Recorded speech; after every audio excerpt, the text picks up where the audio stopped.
the force to raise awareness about an RCMP officer involved in a fatal shooting in BC.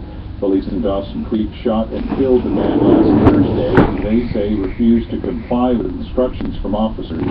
Some posters on social media say that he was a member of U.S. Defense Secretary Ashton Carter is in Israel just days after the U.S. and 5 other world powers reached a nuclear agreement with Iran.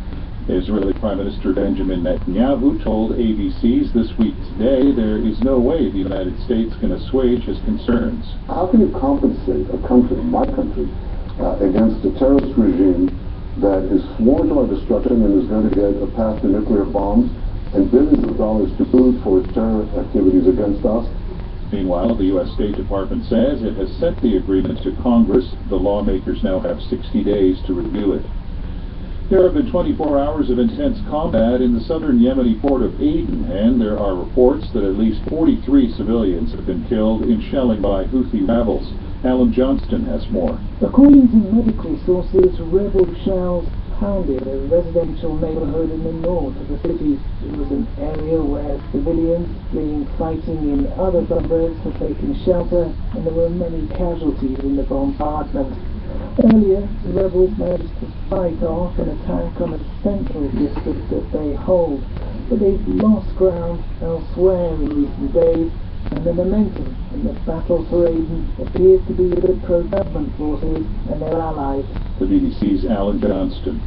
The United Nations has restored 14 of the world-renowned mausoleums in Timbuktu, which were destroyed when Islamists overran northern Mali 3 years ago. The mayor of Timbuktu says a page has been turned in the city's dark history. The work was carried out by local craftsmen. Alex DeVoe-Smith reports from Bamako. The graves are those of Timbuktu's founding fathers. They're venerated as saints by most of the city's inhabitants.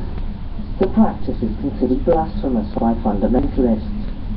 UNESCO's Director General, Irina Bokova, said she hopes the International Criminal Court will bring charges against those who damaged the mausoleums. The extremists also vandalized mosques and burnt ancient manuscripts.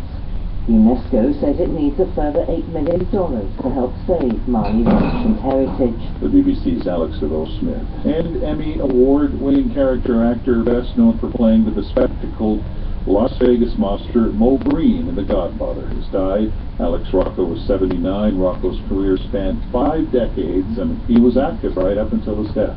That's CBC News.